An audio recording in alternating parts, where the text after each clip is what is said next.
seumpama biji Shalom, saudara kasih Tuhan, selamat pagi. Kembali kita dalam renungan pagi hari ini. Kita lanjutkan pembicaraan kita tentang penyesalan atau menyesal. Saudaraku kasih Tuhan, kita telah pelajari bahwa kita mesti lakukan dengan bijaksana supaya kita tidak menyesal. Dan kita mesti tahu bahwa kalau kita menyesal, itu kita mengalami kepedihan yang begitu dalam di hati kita. Saudaraku yang kasih Tuhan, kenapa kita ini bisa menyesal? Kita akan lihat ada 3 bagian pada pagi hari ini kenapa kita ini bisa menyesal. Yang pertama, karena waktu. Di mana ketika kita melakukan sesuatu, itu tidak bisa kita ulangi lagi. Artinya bahwa yang saya sampaikan, penyesalan itu datangnya terakhir, di mana kita tidak bisa mengulangi lagi. Kita menyesal karena seringkali kita tidak bisa mengulangi lagi. Seperti saya ini ketika sekolah tidak begitu sungguh-sungguh dan tiba saatnya, ya kondisi saya seperti ini aja. Itu, saya tidak bisa berkuliah dan lain sebagainya, dan biasa saja. Saya tidak bisa ulangi hidup ini untuk masuk ke SD, SMP, dan lanjutnya untuk universitas tidak bisa. Sesuatu yang tidak bisa diulang. Itu ya menyesal. Seperti itu. Sesuatu tidak bisa diulang. Jadi menyesal yang pertama karena tidak bisa diulang. Yang kedua, menyesal itu karena kita telah melakukan sesuatu. Dan setelah kita melakukan sesuatu, ternyata yang kita lakukan hasilnya tidak sesuai dengan kita harapkan. Dan timbullah yang disebut dengan menyesal.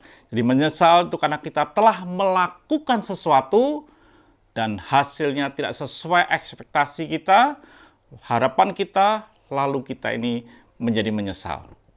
Yang ketiga, saudara, kita menyesal karena kita tidak melakukan sesuatu. Dan inilah yang akan kita bahas untuk beberapa hari ke depan. Bukan menyesal karena kita melakukan sesuatu, kita bisa menyesal kalau kita tidak melakukan sesuatu. Contohnya, mungkin hari ini saudara punya orang tua. Orang tua yang sudah tua, saudara tapi tidak mau merawatnya. Saudara sibuk, saudara punya waktu, saudara berkata, aku tidak ada waktu untuk orang tua, aku sibuk dan lain sebagainya. Tiba saatnya ketika orang tua sudah meninggal, saudara belum melakukan sesuatu, lalu saudara menyesal. Menyesal bukan karena saudara melakukan sesuatu untuk orang tua, karena saudara tidak melakukan. Jadi saudara kasih Tuhan, menyesal itu bisa karena kita melakukan, tapi menyesal bisa juga kita tidak melakukan atau belum melakukan. Ketika kita belum melakukan dan kita bisa menyesal.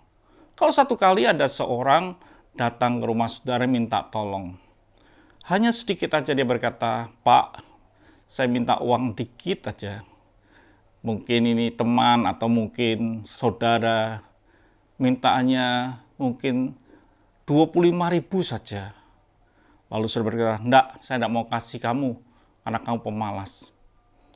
Lalu dia pulang, sebentar sudah dengar kabar bahwa orang itu meninggal, karena mungkin serangan jantung atau sesuatu hal.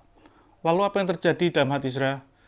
Saudara akan berkata, ngerti yo, tadi aku kasih uang yang terakhir. Tapi itu terlambat. Artinya menyesal karena saudara tidak melakukan sesuatu di dalam hidup ini. Saudara menyesal. Saudara kasih Tuhan, itu yang kita akan bahas untuk beberapa hari ke depan. Bahwa kita menyesal kalau kita tidak melakukan sesuatu sesuai dengan firman Tuhan. Tuhan memberkati. Mari kita berdoa. Terima kasih Bapa, biarlah kami tahu kami tidak mau menyesal Tuhan. Kami mau lakukan sesuatu dengan baik.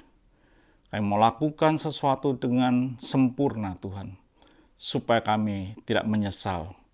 Terima kasih Bapa untuk hari ini. Dalam nama Tuhan Yesus Kristus kami sudah berdoa dan mengucap syukur. Haleluya. Amin. Tuhan memberkati.